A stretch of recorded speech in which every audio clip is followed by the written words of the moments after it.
Bom, pessoal, agora já emendando um painel no outro, até porque o assunto é complementar ao que o Glauco colocou aqui.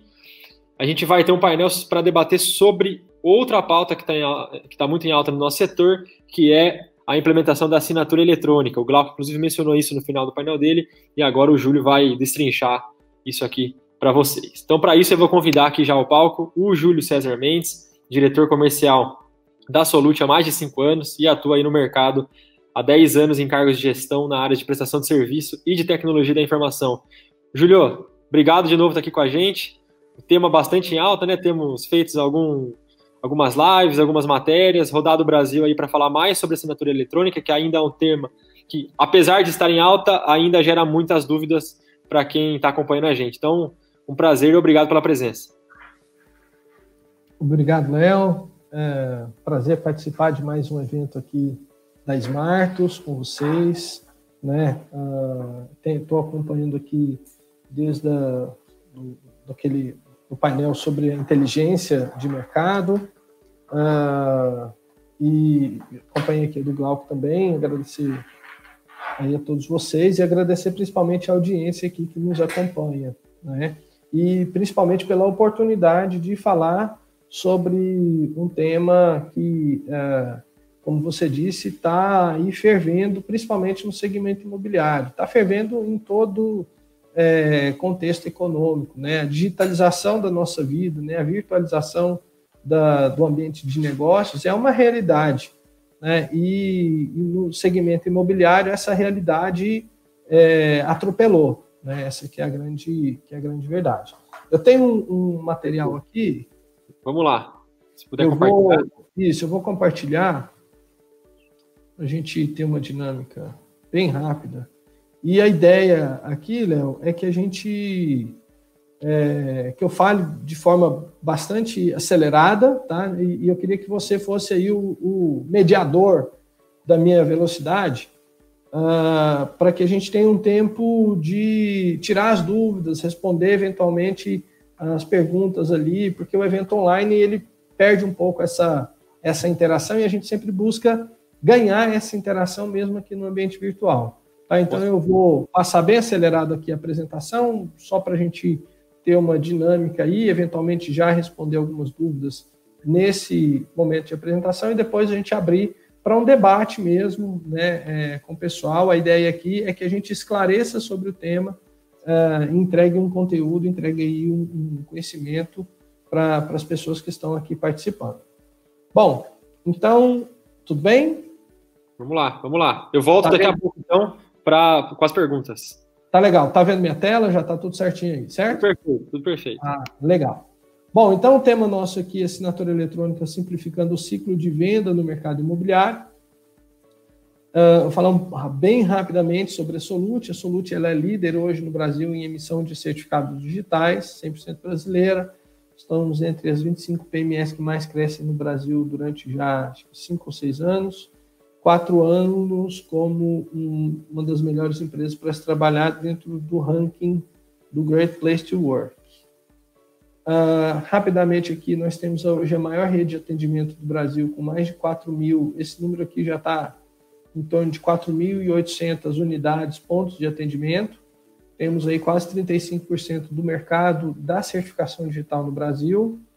Em 2019, nós crescemos quase 63% em relação a 2018. E até setembro, nós estamos crescendo aí 48,5% em relação ao mesmo período do ano passado. E realizamos aí mais de 5 milhões de assinaturas digitais mês. Esse número aqui, gente, é o número só do segmento de saúde. Aqui não entram assinaturas de documentos fiscais, não. Aqui é um número só de uma vertical que nós temos, que é a saúde. Tá, aqui é um pouco da estrutura hierárquica, quem somos, né? Então, hoje, a Solute ela é uma autoridade certificadora de primeiro nível, está destacado aqui. Nós temos abaixo de nós 17 autoridades de segundo nível, 439 autoridades de registro e 2.500.000 clientes ativos. Esse é o nosso público hoje. Aqui entrando um pouco mais na questão prática, né? A gente traz sempre uma questão do ciclo do papel, nem vou ficar muito tempo aqui não, porque esse ciclo ele já é bem conhecido, né? Então eu queria só chamar a atenção para a seguinte reflexão. Por que a gente transita entre mundos, né, esse documento? Eu desconheço uma empresa, por menor que seja, que tenha um documento que a sua, né, que seja nato analógico. Ou seja, hoje em dia todos os documentos já são nato digitais. Você usa um editor de texto, você usa um sistema que gera um contrato automaticamente, né? Eu acho que o único documento nato analógico, hoje em dia, e nem isso mais, né? É o caderno das crianças, dos estudantes. Então, ali a gente toma nota, usa esse documento. Tirando isso, todos os documentos são nato digitais, e aí a gente comete uma disfunção, que é transpassar esse documento para o mundo físico, por uma necessidade por uma única necessidade, basicamente, que é a imposição das assinaturas. Tá? Se não fosse isso, esse documento continuaria no mundo digital.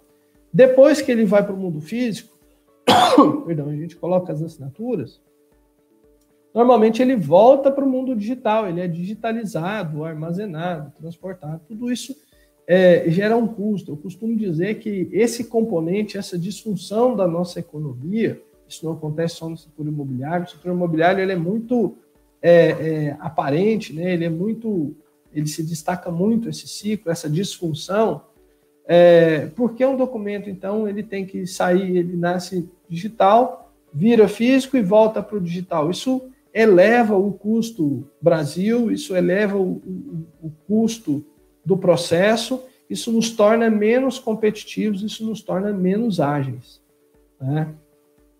Então, aqui a gente vai falar um pouco sobre as principais dúvidas sobre a assinatura eletrônica, né? Basicamente, são essas três grandes dúvidas que existem, né? Bom, tem validade jurídica? Nós temos uma lei muito recente, que tem aí nem um mês ainda de existência, que é essa Lei 14.063 de 2020, que estabelece os tipos de assinatura digital no Brasil. Vou falar um pouco mais sobre esses três tipos aqui na frente. Precisa do certificado digital? O que é um certificado digital? Aqui é bom a gente entender que o certificado digital é uma identificação digital, né? E a assinatura digital é outra coisa. A assinatura é a manifestação de vontade, nesse caso no meio digital. É seguro? É seguro sim, tá? Se precisa ou não do certificado digital, nós vamos falar isso aqui na sequência, e a gente traz quais são os três tipos de assinatura eletrônica ou assinatura digital que essa lei 14.063 traz. Então, ela coloca o conceito dos três tipos de assinatura. São eles, as assinaturas que nós chamamos de assinaturas digitais ou eletrônicas simples, assinaturas eletrônicas avançadas e as assinaturas eletrônicas qualificadas. É uma sequência, uma gradação do nível de segurança dessa transação e deste documento, tá? Então, as assinaturas simples são aquelas assinaturas em que... deixa eu ver se eu tenho aqui. Não, vamos lá. Para a gente entender a assinatura, esses três tipos de assinatura, a gente precisa entender duas características essenciais desse documento. Essas características são a integridade e a autoria. A integridade quer dizer, fala sobre a modificação desse documento, se esse documento foi modificado depois que foi imposta aquela assinatura. E a autoria quer dizer quem executou, quem manifestou vontade através da sua assinatura naquele documento. Então, foi realmente o Júlio? Depois que o Júlio assinou esse documento, ele foi modificado? Então, isso é autoria e integridade. Nas assinaturas simples, a autoria e a integridade, elas não são garantidas, tá? elas existem e são colocadas pelas plataformas. Então, vou voltar aqui naquela grande dúvida. Júlio, tem validade jurídica? A resposta é: todas elas têm validade jurídica, sim. Porém, na assinatura simples, a gente, como é impossível tecnicamente comprovar se a autoria foi de fato aquela pessoa e se a integridade foi de fato garantida, quem vai determinar num eventual disputa vai ser o judiciário. O juiz é que vai pedir uma perícia, vai avaliar, e ele é que vai entender se aquela assinatura, se aquele documento digital ele é íntegro e se a autoria de fato foi realizada pela pessoa. Então, a assinatura simples, ela é basicamente aquela assinatura que a gente recebe um e-mail, clica lá em assinar e aquele documento ele é assinado. Ela utiliza de recursos tecnológicos que nós chamamos de metadados, que são elementos que a gente coloca naquele documento para poder garantir justamente esses dois elementos que eu coloquei, que é a integridade e a autoria. Então, eu pego o IP da máquina, localização, foto da pessoa, enfim, mas a cada assinatura é um conjunto de metadados, ok? Então, aqui, o princípio, a estrela da assinatura simples é a assinatura simples. Tá? É uma única etapa. Eu recebi o e-mail, clique em assinar, aí o meu computador aqui vai prestar algumas informações para aquela aplicação e vai dizer, e vai assinar aquele documento, essa assinatura simples. A assinatura avançada, ela já traz aqui duas etapas, tá? Que a primeira etapa é uma etapa de identificação.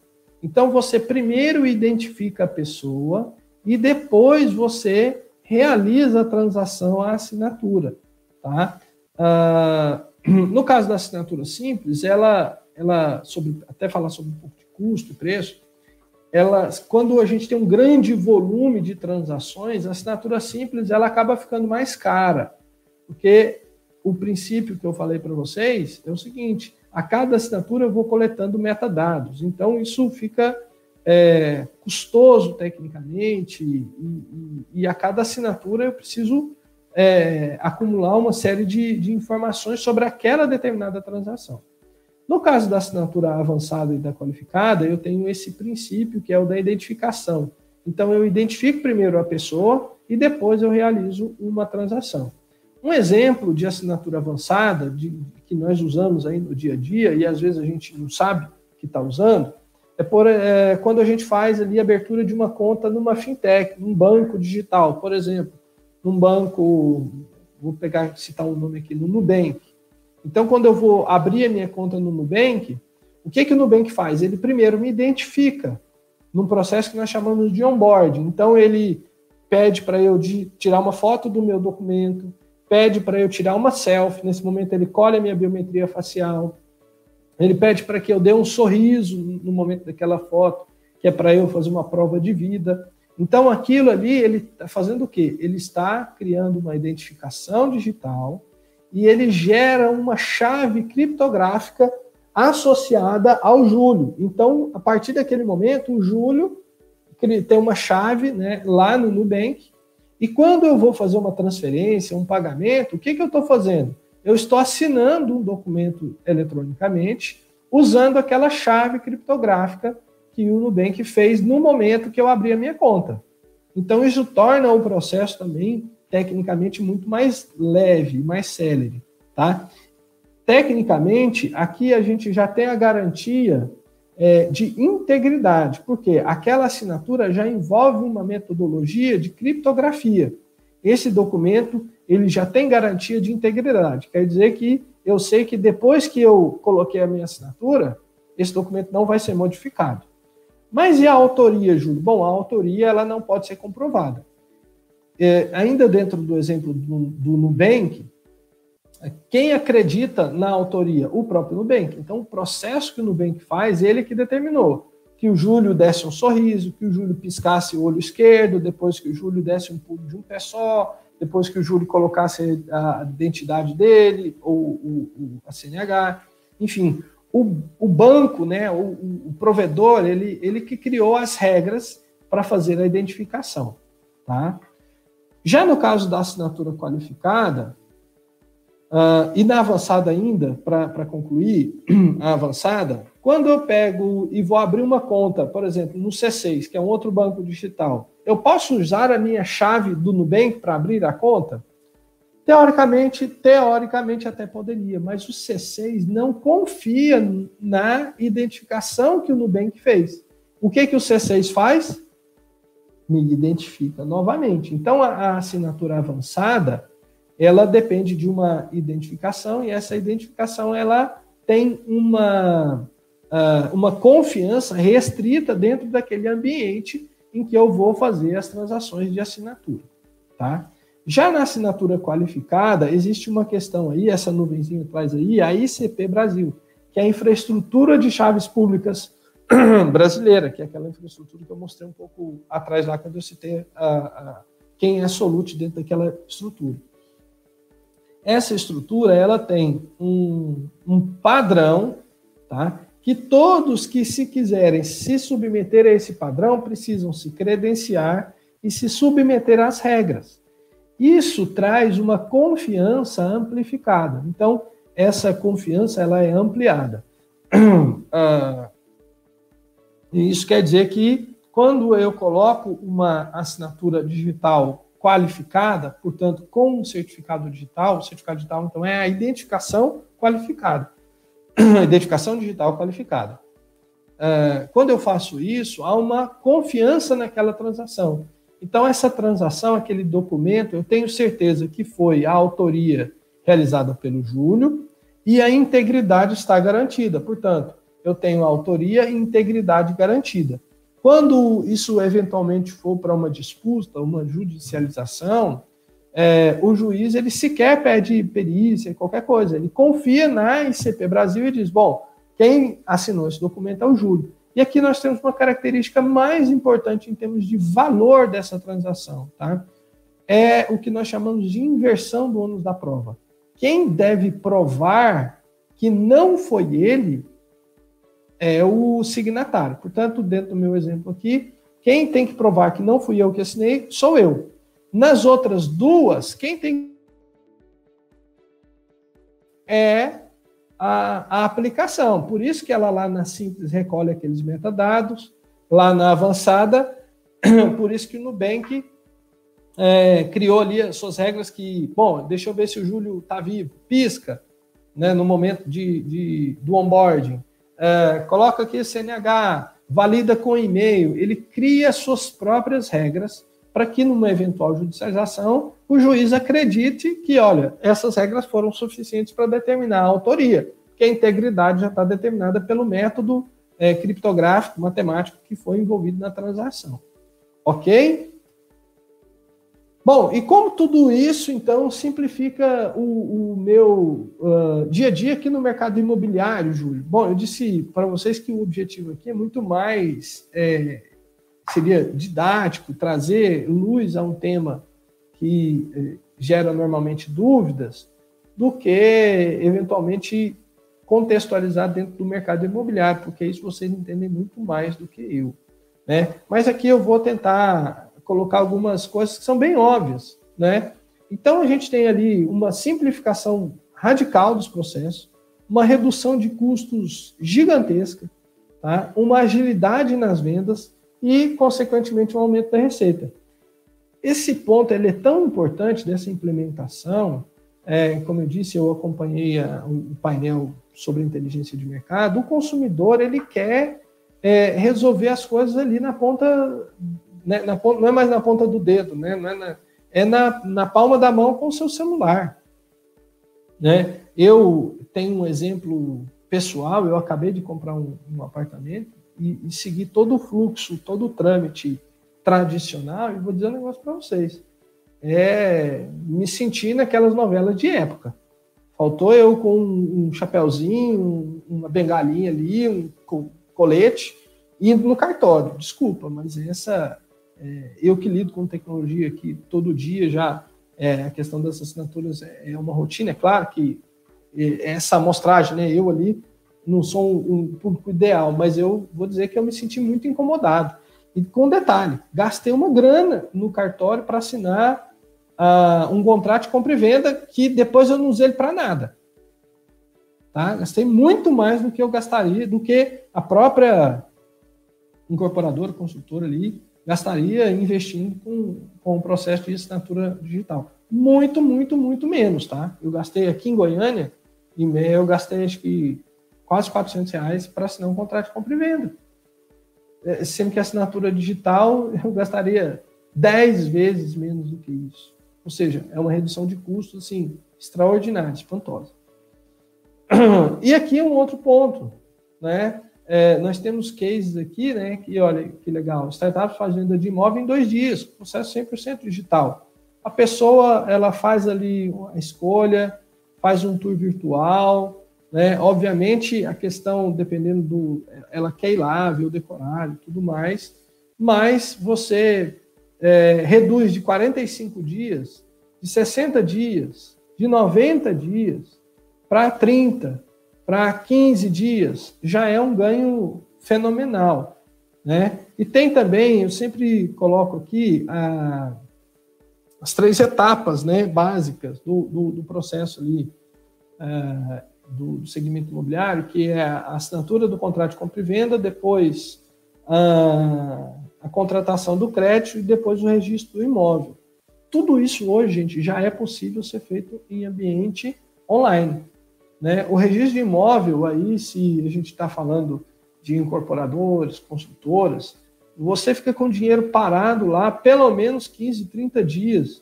Alguns bancos têm uma correção ali, mas vou dizer, se você antecipar esse dinheiro, se esse processo de registro fosse online, demorasse 1, 2 dias, o custo do dinheiro já geraria um desconto enorme no valor. De novo, tornaria... Quem está pagando isso é o consumidor. O custo Brasil, gente, quem paga é o consumidor. Ele nos deixa um país, né, nos deixa segmentos mais ineficientes.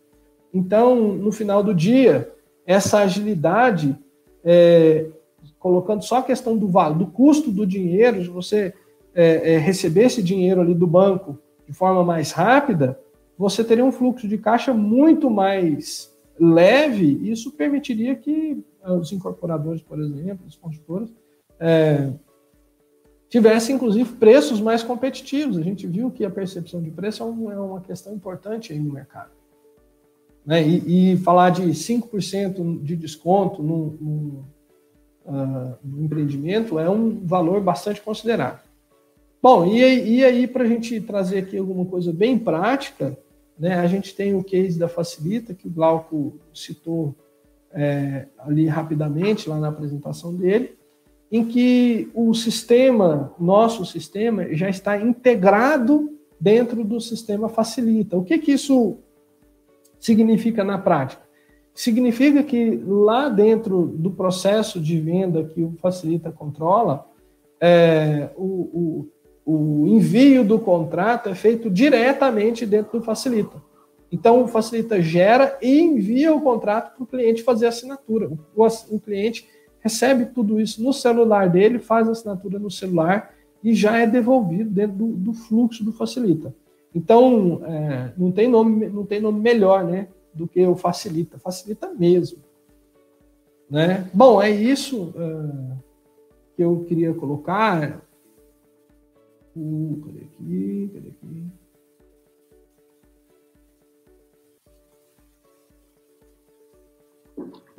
Show, Julio. Show. Certeza que o pessoal gostou bastante. Inclusive, surgiram algumas perguntas aqui. A gente tem um pouquinho mais de 5 minutos ainda de painel, então vou aproveitar esses minutinhos para a gente tirar as dúvidas do pessoal. Pode ser? Pode ser sim. Então vamos lá. A primeira pergunta que trouxeram para a gente em relação à redução de custo. Vocês têm a mensuração de quanto de economia o processo traz, em termos de papel e todos os custos envolvidos? Excelente. Agora eu vou pedir para a produção colocar aí no chat uma planilha, uma ferramenta uma calculadora que vai te dar exatamente essa redução. Não é exatamente, obviamente, porque ali a gente coloca uma redução de custos, vamos chamar de custos mensuráveis de forma direta. Né? A gente não coloca, por exemplo, essa antecipação de 30 dias no processo. Se eu tenho um processo de 60 dias passando para 30, tempo é dinheiro, né? A gente já é um clichê, mas isso é realmente. Né? Então, a gente não coloca o componente tempo, não mensura, não monetiza o componente tempo, mas a gente coloca nessa calculadora dados bem reais ali, dá para o pessoal fazer as contas lá e ter a noção do impacto. Bom, vou citar o meu caso aqui, como eu falei, comecei a falar, eu gastei em torno de, acho que foi R$360 para fazer um processo de autenticação no cartório, fora o tempo que eu gastei para ir lá fazer tudo isso, certo? Gastei R$360. O processo de assinatura, cada assinatura vai girar ali, sei lá, no máximo em R$5. Né? Então, eu estou dizendo que... e detalhe, é o envelope, é o envio. Eu enviei eu diminui de 360 para R$5. É tipo isso. Então, é uma redução muito, muito significativa. Legal, legal. E eu juro que a Smarts não combinou com o César a pergunta, mas o link da calculadora, inclusive, estava fixado no chat. Agora o Charles Rodrigues e o Estevão também estão comentando aqui sobre alguns links, inclusive o link da calculadora, mas não foi combinado não, viu, César? Obrigado pela pergunta, mas de qualquer forma o link está aí fixado no topinho do chat.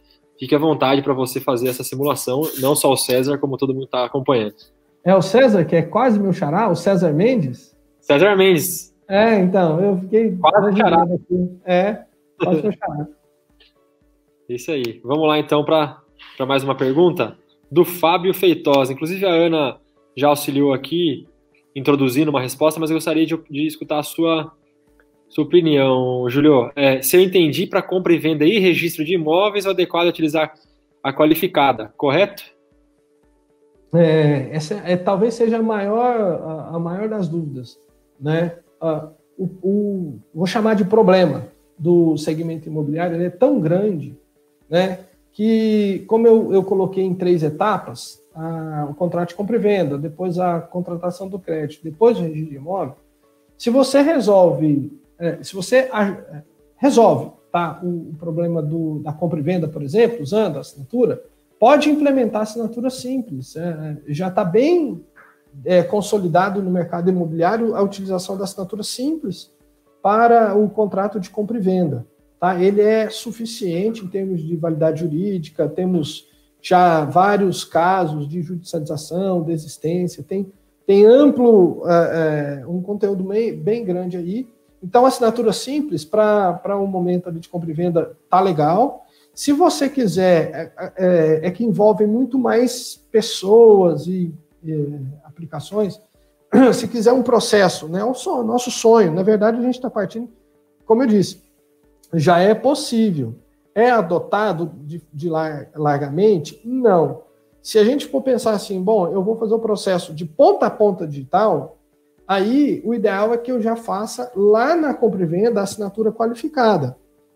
Por quê? Porque lá no registro eu preciso da qualificada.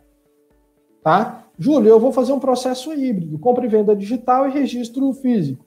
Faz a compra e venda com assinatura simples. A questão do custo, gente, vocês também podem perguntar e colocar, ele é muito parelho dos 3 tipos de assinatura. Tá? O que pega na questão da adoção da assinatura digital qualificada é a experiência de uso do cliente. Aí você vai falar, você tem um certificado? O cara fala, não tenho.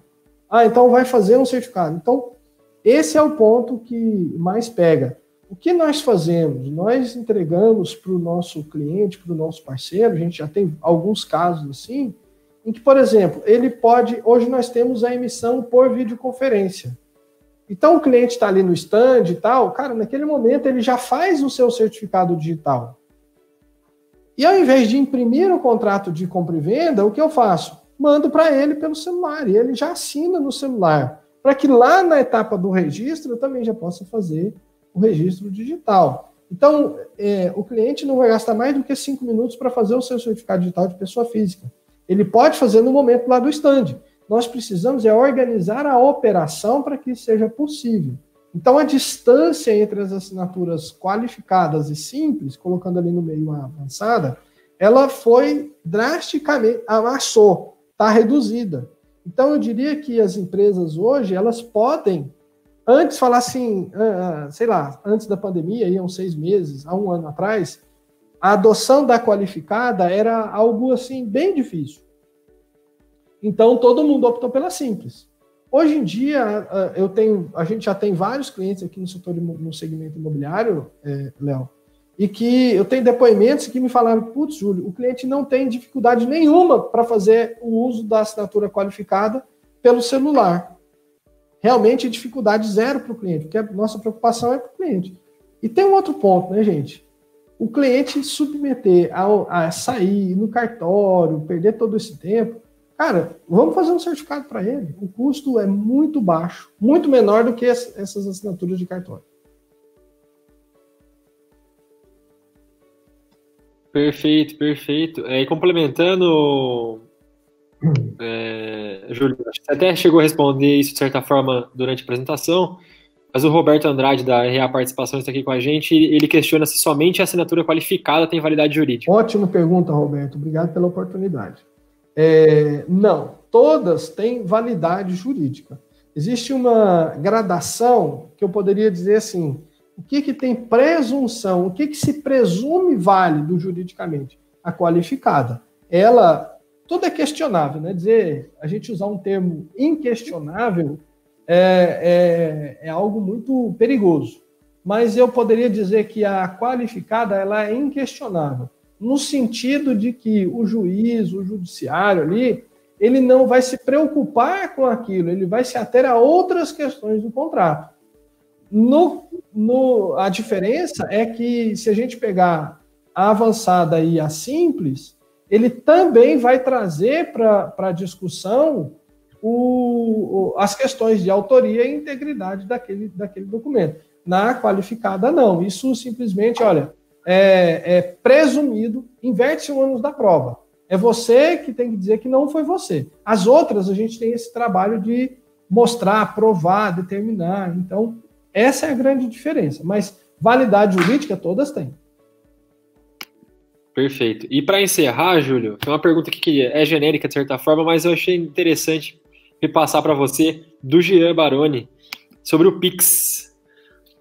Ele questiona, e o Pix nisso tudo? Tem relação? Pode ter algum uso nas transações imobiliárias? Qual que é a sua opinião aí, Júlio, para a gente encerrar o painel? Ótima pergunta. Bom, o Pix ele é uma assinatura avançada e ele já teve uma adoção muito grande, só que a identificação do Pix, para quem fez ali a chave Pix, eu fiz, então eu posso falar com tranquilidade, é um cadastro muito simples. Voltamos na questão da validade jurídica, tá? Então, como que eu tenho garantia de integridade? Agora, o Pix está sendo utilizado para assinatura para uma aplicação específica, que é transferência de dinheiro, ou pagamento, né? Pagamento nada mais é também do que uma transferência, né? Então, um tipo de transferência. Então, eu assino um recibo. O que a TED era, gente? Até né? A TED é um sistema em que um banco assina com certificado digital ICP Brasil. Não sei se você sabia disso, Léo. Então, cada banco tem o seu certificado numa cadeia específica, nós chamamos de CIP, tá? Que é Câmara de Compensação e tal. Tem um certificado digital, ele assina, e o banco que está recebendo, acredita que aquele banco só é possível ter TED porque existe a ICP Brasil. A gente, às vezes, não dava muita moral, né? E agora, o que o Pix está fazendo? O Pix está fazendo o mesmo processo, mas ele tira a ICP Brasil e faz uma coisa mais simples, mas a lógica da transação ali dentro, debaixo do capô, né, no motor é a mesma. É uma chave, tanto é que chama chave. O que é a chave? A chave é exatamente... Eu poderia falar, eu estou fazendo um certificado digital Pix. mas convencionou-se usar o termo chave Pix.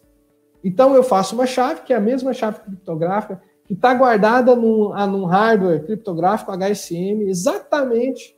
Nós somos sócios de uma indústria de hardware HSM e que vendemos para muitos bancos. Exatamente a estrutura é a mesma. Agora, o Banco Central que regula tudo isso vai permitir que a gente use a chave Pix para assinar um contrato? Não sei. Pode ser que, como está no banco, olha a etapa da questão da contratação do crédito começando a ter sentido aqui na nossa discussão. Pode ser que o banco diga assim, olha, use a sua chave Pix para contratar um crédito imobiliário. Beleza.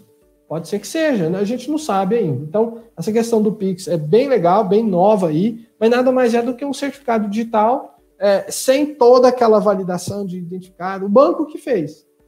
Então, o banco, a partir de uma identificação que ele faz, ele cria uma chave para o Léo e aí o Léo transita o dinheiro dele do jeito que quiser, de uma forma muito mais simples. Ao invés de ser de instituição para instituição, o que o Pix fez? Ele fez que hoje a gente já tem a chave Pix, a chave criptográfica de cada banco, de cada instituição, para fazer TED. Nós estamos o quê? Amplificando isso, nós estamos tirando da instituição e colocando no nível da pessoa, do correntista. Então, agora, todo mundo tem uma chave Pix e segue exatamente o mesmo padrão, e aí um banco vai confiar na pessoa e não precisa confiar na instituição. Legal, acho que ficou bastante claro. Eu mesmo não tinha conhecimento dessas questões do ICP dentro do banco. Muito bacana, Júlio. Inclusive, eu tenho certeza que a gente vai voltar a falar sobre isso esse ano, né, em 2021. Vamos ver como isso vai caminhar para o mercado imobiliário, se de fato vai impactar em alguma operação, se vai impactar no banco oferecendo crédito imobiliário via Pix, como você mencionou. Mas tenho certeza que é um assunto que a gente vai voltar a falar com você. Legal. Bom, então, Léo, agradecer aí mais uma vez a Smart, a você, a nossa audiência, e dizer que a gente aqui da Solute está pronto para entregar as soluções de assinatura simples, avançadas e qualificadas. Dizer que a gente está aqui à disposição de vocês e de todo o mercado para esclarecer e, obviamente, daqui a pouco ganhar um monte de clientes, né? Mas, em primeiro lugar, o esclarecimento ele é essencial, trazer esse conteúdo, esse é o nosso objetivo principal nesse momento, e obrigado pela oportunidade de dizer que a gente sempre está junto de vocês aí, conte conosco para o que der. Eu que agradeço, Júlio, agradeço a presença e tenho certeza que a audiência que nos acompanhou está aprendendo bastante aí com vocês. Vocês têm aparecendo bastante aqui com a gente, não só com a gente, né, mas tem se destacado no mercado como referência à assinatura eletrônica. A gente costuma dizer aqui que não é mais futuro, né, já é presente, não só no mercado imobiliário, como você mencionou lá no início. Diversas indústrias já utilizam, já estão avançadas em relação à assinatura eletrônica e o nosso mercado costumeiramente fica para trás em trazer novidades. Então, nesse caso também aconteceu, mas já estão implementando, grandes empresas já estão implementando, e eu convido todos que estão nos acompanhando que, claro, adquiram conhecimento, entendam o que é, como funciona juridicamente, benefícios, custos, tudo envolvido dentro do processo, mas que tenho certeza que todo mundo aqui inevitavelmente vai caminhar para operações com assinatura eletrônica, né? Seja simples, qualificada, avançada. Então, tenho certeza que o pessoal aqui vai manter contato com você, sim. Certo, Júlio? Obrigado pela presença. Valeu!